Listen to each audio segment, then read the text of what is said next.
रिलायंस के दम पर बाजार में निचले स्तरों से शानदार रिकवरी। ग्रीन में आया सेंसेक्स में करीब 300 पॉइंट का सुधार। निफ्टी भी नीचे से करीब 85 पॉइंट ऊपर। मिड कैप भी मजबूत। एफएमसीजी और आईटी शेयर्स में आज दिख रहा है दबाव, हालांकि प्रॉपर्टी और मेटल शेयर्स में हल्की खरीदारी। फर्टिलाइजर शेयर्स में लगातार दूसरे दिन जोरदार एक्शन। एनएफएल और मद्रास फर्टिलाइजर्स में 3-3% तक की उछाल। आरसीएफ, जीएनएफसी, चंबल में भी खरीदारी। अच्छे नतीजों के दम पर टोरेंट पावर में 10% का उछाल। तीसरी तिमाही में मुनाफा 86% बढ़ा। आय में भी 71% का उछाल। इधर जीएमडीसी भी अच्छे नतीजों के बाद 10% ऊपर। और टीवीएस मोटर्स के इलेक्ट्रिक व्हीकल बिजनेस में एडीआईए, गोल्डमैन, कोराइल और तमाम लोग कर सकते हैं निवेश। ईवी इकाई का वैल्यूएशन 25,000 से 30,000 करोड़ रुपए संभव। शेयर करीब 4% ऊपर।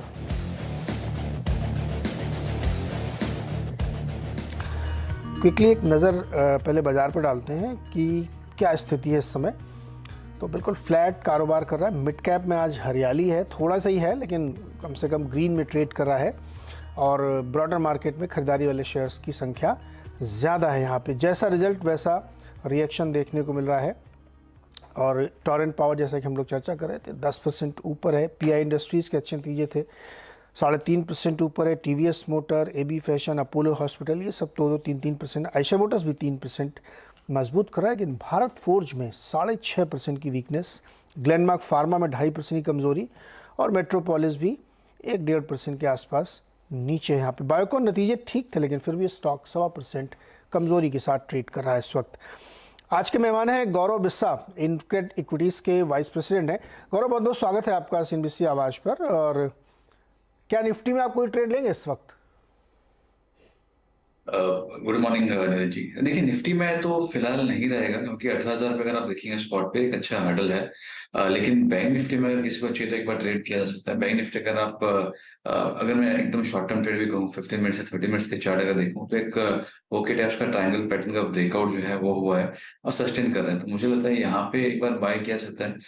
बैंक निफ्टी फ्यूचर्स 41,650 के आसपास में है, यहाँ पे आप बाय कर सकते हैं। यहाँ पे जो स्टॉप लॉसेस होंगे वो 200 पॉइंट के होंगे। और ऊपर में मुझे लगता है कि 42,000 तक के लेवल्स आपको देखने मिल सकते हैं।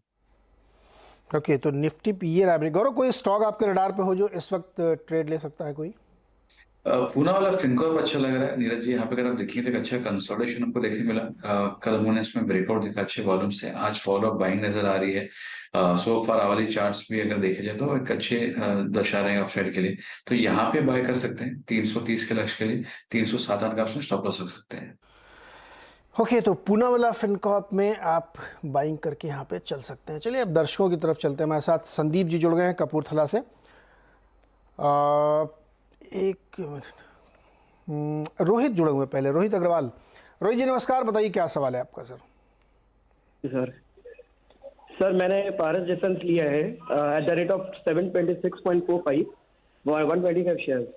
सो इसको क्या किया जाए? होल्ड किया जाए कि लाइक सेल कर दिया जाए? बिकॉज ये कंटिन्यूसली डाउन ट्रेंड में जा रहा है। ट्रेडिंग के लिए लिया था क्या आपने? यस सर, ट्रेडिंग के लिए लिया था। बट क्या है कि मैं इसमें एवरेज करके इसको मैंने 726 तक लाया। I started at 980। जब ये सब समय ये सर्किट मार रहा था ना, उसे सर्किट में जा रहा था। हाँ, तब हाँ। उसी समय मैंने इसको लिया था। फिर धीरे धीरे मैंने इसको एवरेज करते करते करते मैंने 125 तक आया। फिर 726 में अभी लेना है, मतलब आगे और लेना चाहिए, किसको होल्ड करें? ओके गौरव, पारस डिफेंस की स्टोरी ये है कि बहुत ऊपर से लगातार नीचे है और इन्होंने थोड़ी एवरेजिंग भी की है। उसके बावजूद इनका प्राइस काफ़ी ऊपर करंट प्राइस से। क्या करना चाहिए इनको? और एवरेज करें या बंद कर दें और लॉस बुक करें? क्या राय क्या होगी आपकी? देखिए नीरज जी, हमने इस पे काफी चर्चा भी की है। मैं हमेशा कहता हूँ कि मैं फॉलोइंग स्टॉक्स को एवरेज नहीं करता हूँ। एवरेजिंग के लिए एक रीजन होना चाहिए कि मेजर सपोर्ट्स पे आ रहा है तो ही एवरेज करो। जस्ट बिकॉज प्राइस हमारे बाइंग प्राइस से 10% या 15% या 20% नीचे आ गया, मैंने उसको एवरेज किया, वो सही तरीका नहीं होता है। यहाँ पे जो मैं चार्ट देख पा रहा हूँ तो बड़ी हिस्ट्री इसमें है नहीं। 460 का जो इसका लोएस्ट लेवल जो था वही आपका एक आइडियली सपोर्ट बनेगा। अगर आप इसके डेली या वीकली चार्ट देखेंगे तो इसमें लोअर टॉप लोअर बॉटम बन रहे थे, डाउन ट्रेंड में स्टॉक आ चुका है और 460 जो है वो एक सपोर्ट है, उसके नीचे और इसमें प्रेशर आ सकता है, तो 460 का स्टॉप लॉस रख सकते हैं। 460 का स्टॉप लॉस रख के यहाँ पे काम किया जा सकता है, लेकिन काफ़ी नीचे आ चुका है। संदीप आपने, नहीं संदीप नहीं, क्या नाम, रोहित जी आपने इसमें स्टॉप लॉस क्यों नहीं लगाया था आपने जब ट्रेडिंग के लिए लिया था? तो मैंने स्टॉप लॉस नहीं लगाया, मैंने सोचा कि डिफेंस सेक्टर तक तो लाइक इसमें रहूं तो क्या है, थोड़ा अच्छा रिटर्न मिले मुझे। रोहित जी हमेशा ध्यान रखिए जब आप ट्रेडिंग की बेट ले रहे हैं तो स्टॉप लॉस मस्ट है वो। ओके। हाँ, कभी भी ऐसी गलती मत करिएगा, क्योंकि वो जो स्टॉक बहुत भाग चुके होते हैं ना, खूब चल चुके हैं, 3 महीने 4 महीने से खूब चल रहे हैं, उसमें जब आप एंट्री लेते हो तो आपको और स्ट्रिक्ट स्टॉप लॉस और छोटा लगाना मुझे चाहिए। बीच में अपॉर्चुनिटी मिला था निकलने का, बट मैं सोचा कि ये like it will go around 900, because मैंने सुना था कि लाइक डिफेंस सेक्टर में like government is doing a good job. नहीं, तो मैंने सोचा था कि इसको होल्ड करके रखूं। रोहित जी आया था लाइक। हाँ मैं समझ गया रोहित जी, बिल्कुल सही सुना आपने। डिफेंस में बहुत हॉट है, देखिए HAL कहाँ है, BDL कहाँ है, सब एवरीथिंग इज फाइन, बट पहला लेसन ये है कि स्टॉप लॉस लगाना है। दूसरा लेसन ये है कि प्रॉफिट मिल रहा है और ट्रेडर को, और वो प्रॉफिट नहीं ले रहा है, दूसरी गलती है आपकी। तो इसलिए अगले किसी ट्रेड में हमेशा ध्यान रखिएगा कि स्टॉप लॉस मस्ट है अगर ट्रेडिंग बेट है तो, और दूसरा जब प्रॉफिट मिले तो प्रॉफिट लेते रहिए, प्रॉफिट लीजिए, नीचे आए फिर ऊपर जाइए फिर नीचे। ट्रेडिंग का काम ही होता है ना कि आप कई बार ट्रेड करते हैं, इन्वेस्टमेंट थोड़ी है, तो आगे ध्यान रखिएगा, अदरवाइज आपको बहुत नुकसान होगा। तो अभी इसमें फिलहाल अभी क्या करना चाहिए, इसको होल्ड करूं कि अभी उन्होंने बताया कि 460 के स्टॉप लॉस को ध्यान में रखिए अगर आप, अदरवाइज आप इसको होल्ड करिए, अदर बेचने कोई फायदा नहीं, क्योंकि जैसे ही आप बेचेंगे आपने अपना नुकसान लॉक कर दिया। या इट्स अराउंड 30% नुकसान है मेरा। हाँ, तो अभी नुकसान लॉक करने का कोई फायदा नहीं। अगर आप ओपन पोजीशन रखते हैं तो हो सकता है 50% चांस है कि और ऊपर जाए आपका ये स्टॉक, तो अभी होल्ड करके चलिए इसमें। Okay sir, okay sir. Gaurav, एक मनोज जी ने पुणे से सवाल भेजा है, भारत डायनेमिक्स में इनके पास 100 शेयर है 631 के भाव पर,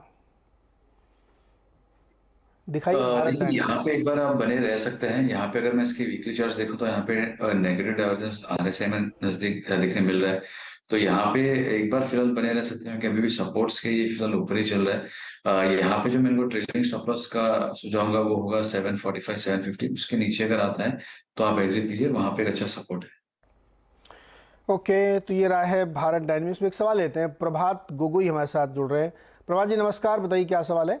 नमस्कार नमस्कार जी। नहीं, मेरे पास 261 शेयर्स कोल इंडिया का है।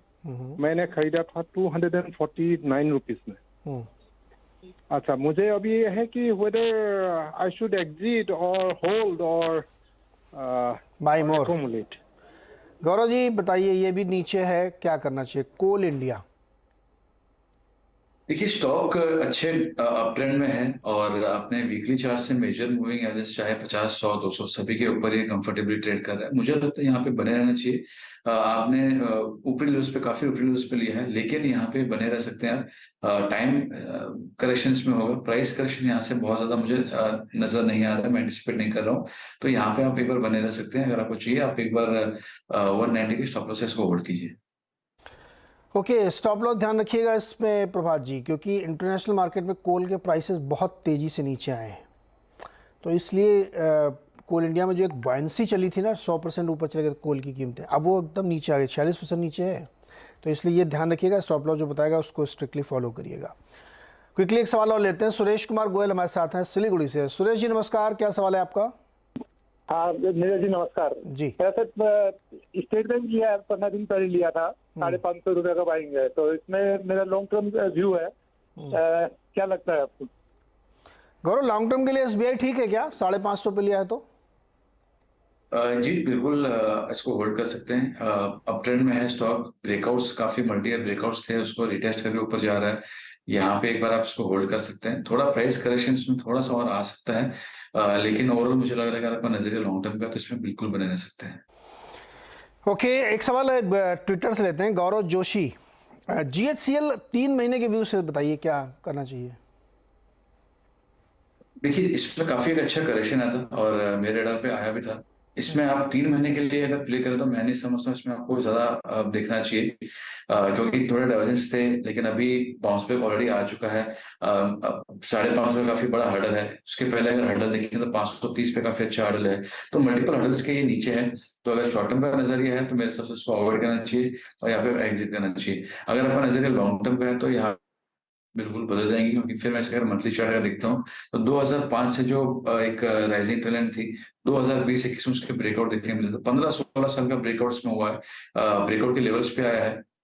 तो अगर आपका नजरिया लॉन्ग टर्म का है तो काफी बड़े अपसाइड आपको यहाँ से देखने मिल सकते हैं। शॉर्ट टर्म में इसको अवॉइड करना चाहिए। ओके, तो ये एक कुछ क्विकली क्वेश्चन एक और है रविंदर पाल सिंह सेठी जी का। इनके पास टाटा पावर के 600 शेयर्स हैं, 248 रुपये 90 पैसे पे लिए हैं, 1 साल तक ये होल्ड कर सकते हैं। देखिए, अगर आपका नजरिया 1 साल का है तो मुझे लगता है कि आपको कॉस्ट है थोड़ा सा उसके ऊपर आपको रखना चाहिए, क्योंकि अभी के हिसाब से जो नजर आ रहा है काफी अच्छे सपोर्ट इसके 190 के हैं, लेकिन एक ट्रायंगल में ट्रेड कर रहा है। ट्रायंगल के ब्रेकआउट इसके 230 के आसपास में आएंगे। तो जब तक 230 नहीं आता है इसमें प्राइस करेक्शन शायद उतना ना हो, लेकिन टाइम करेक्शन काफी कंटिन्यूड रहेगा। आप बने रह सकते हैं, लेकिन मैं कहूँगा अगर आपको उसका फुल पोटेंशियल इस्तेमाल करना है 190 का स्टॉप लॉस रखिए, अपना टाइम वर्जन थोड़ा बड़ा कीजिए। मुझे लगता है कि अगला अगर आप 2 साल इसको देते हैं तो काफी अच्छी अपसाइड आपको देखने मिल सकती है। ओके, अच्छी अपसाइड इसमें मिल सकती है, बने रहिए इस पे। अगला सवाल है आदित्य का। आदित्य जी नमस्कार, क्या सवाल है आपका? सर वो मेरे पास अडानी पावर के 250 शेयर है, 175 की प्राइस में मैंने अभी बाय करे थे। 175 बाई किया, 141 इस वक्त चल रहा है। गौरव, ये बहुत ही न्यूज़ ड्रिवन काउंटर है अदानी पावर, और कब लिया आपने ये आदित्य जी, कितने दिन पहले लिया ये? 4-5 दिन पहले 175 की प्राइस पे। 4-5 दिन पहले लिया है और उनको करीब 34 रुपये का नुकसान हो रहा है। क्या करना चाहिए? इतना न्यूज़ ड्रिवन काउंटर है, चार्ट पे क्या बता रहा है? देखिए, स्टॉक जो है वो कंसिस्टेंटली सर्किट में ट्रेड कर रहे हैं, तो ऐसे में एग्जिट अगर मैं कह भी दूं कि सपोर्ट 135 का है, क्या 135 पे अगर एग्जिट का मौका मिलेगा तो यहाँ पे मैं कहूँगा कि जब भी आपका खुले तो एक बार आप एग्जिट कीजिए, सर्किट खुले तभी, क्योंकि देखिए स्ट्रक्चर उसका वीक है ही, सर्किट में आपको ऑलरेडी है। तो यहाँ पे आप ये मत सोचिए कि अभी और कितना गिरेगा, काफी ट्रेंड रिवर कवर कर सकता है ये। तो यहाँ पे स्टॉक्स पे सपोर्ट के लिए नहीं, एग्जिट के मौके ढूंढने चाहिए। जब एग्जिट का मौका मिले एक बार एग्जिट करना बेहतर होता है। हाँ, चूँकि बहुत खबरों वाले है शेयर हैं, बहुत डेवलपमेंट इसमें हो रहा है, तो पक्के तौर पर सर बताना बड़ा मुश्किल है कि यहाँ से आगे क्या स्थिति बन सकती है इसकी। लेकिन फिलहाल ध्यान रखिए, आप इसमें मौके मिले तो इसमें से एग्जिट करिए। गौरव, आज फर्टिलाइजर शेयर दूसरा दिन है जब खूब चल रहे हैं, कोई स्टॉक पसंद है आपको फर्टिलाइजर में? देखिए, चंबल जो है वो एक रेडार पे है, क्योंकि ट्रेडर्स का फेवरेट भी है, एफएनओ भी है। यहाँ पे करंट स्तरों पे नहीं, लेकिन रेडार पे मेरे है। यहाँ पे अगर क्लोजिंग आ जाती है 307-8 के लिए, तो मुझे लगता है कि अच्छा ब्रेकआउट आपको देखने मिलेगा और आप 330-35 के लिए इसको प्ले कर सकते हैं। तो थोड़ा ऊपर में 307-8 अगर होल्ड करता है तो चंबल फर्टिलाइजर एक ऐसा स्टॉक है जो मेरे रेडार पे रहेगा। चंबल फर्टिलाइजर। अच्छा, कुछ मिड कैप स्टॉक्स में जहाँ बड़ी रन है, जैसे टोरेंट पावर 10% ऊपर, रोसेल इंडिया 10% ऊपर, जेन टेक्नोलॉजीज 10% ऊपर है, जीएमडीसी 10% ऊपर है। कोई अच्छा लगता है इनमें से आपको? देखिए नहीं, यहाँ पे मेरा उतना फोकस इस पे नहीं रहेगा। मिड कैप में सिलेक्टिव अगर देखिए, जैसे मैं कहूँ इंडिया मार्ट है, तो यहाँ पे अच्छे ब्रेकआउट्स हो रहे हैं, सस्टेन अगर हो गए तो एक अच्छी अपसाइड आपको यहाँ पे देखने मिल सकती है, 5-7%, 8%। तो सिलेक्टिवली अच्छे लग रहे हैं। पूना वाला जैसे मिड कैप में वो अच्छा लग रहा है, लेकिन जो आपने नाम गिनाए हैं, जनरली अगर कोई स्टॉक 10% या उसके ऊपर एक तुरंत आ जाता है तो मैं उसको फिलहाल अवॉइड करता हूँ, क्योंकि थोड़े भी अगर प्रॉफिट बुकिंग आए और मार्केट अभी इतना वोलेटाइल है तो आपके स्टॉप लॉसेस ट्रिगर हो जाते हैं। लोग काफी बार स्टॉप लॉस रखते नहीं है, फिर दिक्कत हो जाती है। तो इससे अच्छा है कि आप जो ऑलरेडी भाग चुका है उसको चेज ना करें। हाँ, ये बात तो सही है कि इस बाजार में बहुत ज़्यादा चेस करके पकड़ने की ज़रूरत नहीं है। अगला सवाल है सुनील कुमार जैन का, कोलकाता से। सुनील जी नमस्ते, बताइए क्या सवाल है? नमस्कार जी, मैं कलकत्ता से बोल रहा हूँ जी। मेरे पास आरती इंडस्ट्रीज है 4200 शेयर, 900 रुपए के आसपास जी। मेरे को ये जानना है कि इसका जो अगले 3 साल के लिए एक्सपेंशन प्रोग्राम है, उस हिसाब से इसका 2-3 साल में स्कोप क्या है? जी, पहले गौरव जी से चेक लेते हैं एक चार्ट पे क्या व्यू बन रहा है। अगले 3-4 साल तक कोई दिक्कत नहीं है, क्या व्यू है इनका? आप चार्ट पे आपको लग रहा है कि लॉन्ग टर्म के लिए स्टॉक रखा जाना चाहिए? देखिए, स्टॉक है तो मेजर एवरेज के पास में है, लेकिन मैं ये कहूंगा कि मंथली चार्ट्स पे एक बार के लिए इसका ट्रेंड रिवर्सल कंफर्म हो गया है, डाउन ट्रेंड में एक बार आ चुका है। कहने का मतलब ये नहीं है कि यहाँ से बहुत ज्यादा गिरावट दिखने मिले, लेकिन ये स्टॉक जो है फिलहाल प्रेशर में रहेगा। इसमें अभी जो जो भी अच्छा होना है वो 800 के ऊपर हो, जो यहाँ से काफी ऊपर लेवल्स पे है। तो यहाँ पे आप एक बार फिलहाल बने रह सकते हैं, लेकिन आप बैक ऑफ द माइंड ये भी रखिए कि यहाँ पे मुझे और प्रेशर देखने मिल सकता है। स्टॉक अगर 470 480 के नीचे अगर सस्टेन अगर हो गया, तो एक बार के वो 400 के लेवल भी दिखा सकता है। तो आप भले आपका नजरिया लंबे अवधि का हो, एक बार आप 470 के एक सपोर्ट को मान के चलिए, वहां पे एक बार रिव्यू जरूर कीजिए। वो अगर टूट जाए तो दिक्कतें और बढ़ सकती है। ओके, केमिकल इंडस्ट्रीज जो भी है ना, केमिकल की जो स्टॉक्स हैं, आरती इंडस्ट्रीज हो, दीपक नाइट्राइट हो, अतुल हो, एसआरएफ हो, तमाम बहुत सारे स्टॉक्स हैं। इन सभी स्टॉक्स में कोविड के दौरान एक बहुत ज़बरदस्त तेज़ी आई थी और ये सारे स्टॉक्स कहीं ना कहीं ओवर वैल्यूड हो गए थे। उसके बाद क्या हुआ कि केमिकल के प्राइसेस नीचे आने लगे। तो केमिकल के जब प्राइसेस नीचे आएंगे तो इन कंपनीज़ के ऊपर उसका असर दिखा और वो इक्वलाइज होने लगा। जो एक one sided lop sided demand थी वो नीचे आई। तो इसलिए ये जो प्राइसिंग रीएडजस्टमेंट हो रहा ना, उसकी वजह से ये सारे स्टॉक प्राइसेस करेक्ट हैं। लेकिन बिजनेस बहुत अच्छा है इनका, कोई दिक्कत नहीं इसमें, बिजनेस बढ़िया है, मैनेजमेंट अच्छा है, सब कुछ ठीक ठाक है। लेकिन वैल्यूएशन के लिहाज से अगर आप देखेंगे तो वो रीएडजस्टमेंट है। तो लॉन्ग टर्म के लिए जो आप पूछ रहे हैं, चार्ट पे भी वो बता रहे हैं कि ठीक है, होल्ड कर सकते हैं आपको, लेकिन कई लेवल्स है जो आप ध्यान रखिए। और चूंकि आप लंबे समय तक होल्ड करना चाहते हैं तो बीच बीच में राय लेते रहिएगा आप हम लोगों से। अगला सवाल है पुनीत कुमार जी का, गाजियाबाद से। पुनीत जी नमस्ते, बताइए क्या सवाल है आपका। सर नमस्कार सर। सर मेरे पास IEX के शेयर हैं 1500, 210 के एवरेज के, और डॉक्टर लाल पैथ लैब है सर 50 शेयर 2900 रुपए के एवरेज के। मेरा हॉरिजन सर लॉन्ग है, मतलब मोर देन 10 ईयर, 15 ईयर, 20 साल भी रह सकता हूँ। और मुझे इस पे गाइड चाहिए कि ऑलरेडी 40% एवरेज मुझे माइनस कर रहे हैं सर। ये मैं क्या करूं, एग्जिट कर जाऊं, किसी और में स्विच करूं? डॉक्टर लाल 2900 रुपए में एवरेज बता रहे हैं, तो कहाँ से खरीदना शुरू किया था आपने? सर 2700, 2200, 1900 के भी हैं। फिर जब गैप बढ़ रहा था कोविड में तो मैंने बढ़ा दिया था। नहीं, तो डॉक्टर लाल का आपका एवरेज प्राइस क्या है? सर एवरेज प्राइस 2900 रुपए आई है सर, बाद में ज्यादा खरीदे थे। नहीं, तो आप सबसे पहला कब खरीदा था? सर आई थिंक 1400, 1200 रुपए पे। तो 2900 कैसे आएगी? आप अगर 2900 हाईएस्ट प्राइस पे आप बता रहे हैं आपने जाके खरीदा, उसके बाद सब नीचे खरीदा, तो 2900 थोड़ी आएगी एवरेज प्राइस आपकी। सर पहले लालच में एक एक दो दो शेयर खरीदता था, बाद में एकदम खरीद दिया ज्यादा। ये था सर। और यही काम आपने IEX में भी किया होगा? यही IEX में भी किया सर।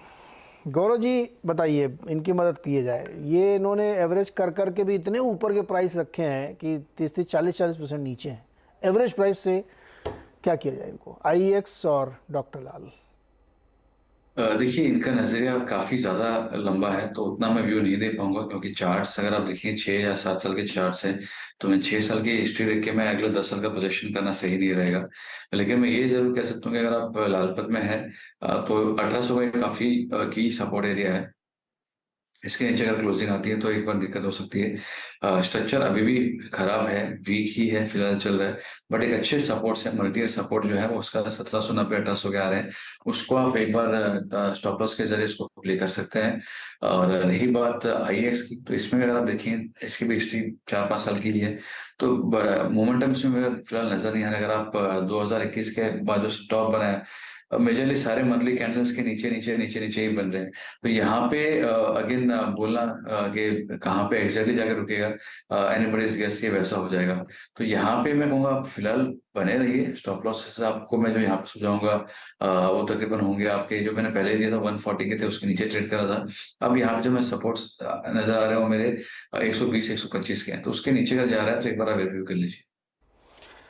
ओके, तो देखिए इसमें पुनीत जी इसमें भी एक लेसन है। आज बहुत सारे लोग लेसन ले रहे हैं। अब वो दिन चले गए जब आप स्टॉक खरीद के सो जाते थे। और जो लोग ये राय देते हैं, मैं उससे इत्तेफाक नहीं रखता हूँ अब, क्योंकि समय के साथ बहुत सारी चीज़ें बदल रही हैं। अभी न्यूज़ फ्लो इतना ज़्यादा है, बिजनेस मॉडल इतने चेंज हो रहे हैं, टेक्नोलॉजिकल डिसरप्शन इतना हो रहा है कि आज आप लीजिए और 20 साल तक सोते रहिए, वो दिन गए। अब आपको बीच बीच में देखना पड़ेगा। जैसे डॉक्टर लाल की बात करें हम, अक्रॉस द इंडस्ट्री जितनी भी पैथोलॉजी कंपनीज हैं, इन सब के लिए दिक्कत ये आ रही है कि प्राइस डिसेप्शन हो रहा है। 100 रुपये में आप, अगर आप दिल्ली के हैं, गाजियाबाद के हैं, दिल्ली आपको बगल में ही है, वहाँ पे आपकी सरकारी बहुत से कितने सारे टेस्ट फ्री में करा रही है। फिर 100 रुपये में टेस्ट हो रहा है, 200 रुपये। ये एक बिजनेस मॉडल में रिस्ट्रक्चरिंग हो रही है। अब 2900 रुपये से आपकी एवरेज कॉस्ट आ रही है और इस समय 2000 के नीचे है। हो सकता है कि 10 साल में ये आपको 3500 रुपये का मिले, लेकिन आप अपना होल्डिंग पीरियड देखिए, 12 साल में आप कितना रिटर्न कमा रहे हैं। इसलिए ये कहा जाता है कि अब वो एवरेजिंग करके लंबे समय तक आज लिया है 10 साल तक। मैं बहुत ही डिसरिस्पेक्ट नहीं कर रहा हूँ किसी का, जो लोग करते ना भाई SIP चालू रखो, बनाए रखो, खरीदते रहो, ये गलत तरीका है सर। उसको बीच बीच में एसेस करिए कि क्या बिजनेस मॉडल तो नहीं चेंज हो रहा कंपनी में कोई फंडामेंटल दिक्कत तो नहीं आ रही है। अब ये सारी कंपनियां जो आप बता रही है अच्छी कंपनीज हैं, लेकिन आप देखिए ना किस प्राइस पे आप एवरेज खड़े हुए हैं। 40% तो आपको खाली अपना कॉस्ट निकालने के लिए ऊपर जाना पड़ेगा। कितने समय बाद 40% जाएगा, नेवर नो। तो इसलिए जो भी लोग दर्शक ये सुन रहे हैं इसको, कि वो दिन चले गए कि आप शेयर खरीद के सो जाते थे। अब आपको जागना पड़ेगा, अपने निवेश को देखना पड़ेगा और आवाज़ की मदद लेनी पड़ेगी। हम लोग इसीलिए बैठे हैं कि आप बीच बीच में आके अपनी राय लेते रहिए बिजनेस मॉडल में क्या चेंज हो रहा है। तो ये गलती किसी दर्शक को नहीं करनी चाहिए। और ट्रेडर है तो स्टॉप लॉस आपका धर्म है, वो आप अपने चश्मे के आगे लगा लीजिए कि हर समय स्टॉप लॉस पे ध्यान रखना है। गौरव सर, बहुत बहुत शुक्रिया हमारे साथ जुड़ने के लिए, मदद करने के लिए और इतनी सारी जानकारी और लेसन्स लोगों को देने के लिए। और अब सुमित जी भी हमारे साथ जुड़ गए हैं। सुन रहा था मैं डॉक्टर लाल पैथ लैब पे 2900 का एवरेज प्राइस है उसका, बताइए आप।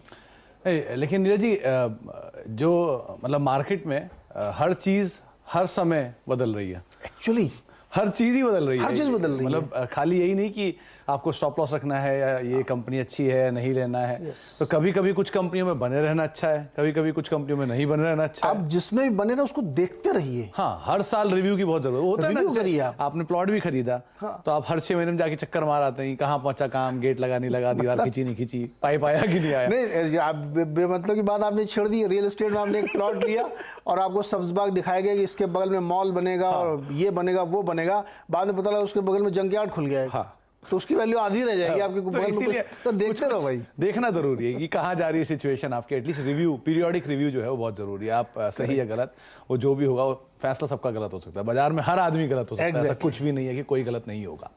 खैर, एक ब्रेक का वक्त हो गया, ब्रेक के बाद लौटते हैं, खिलाड़ी नंबर 1 की शुरुआत करते हैं ब्रेक के उस पार।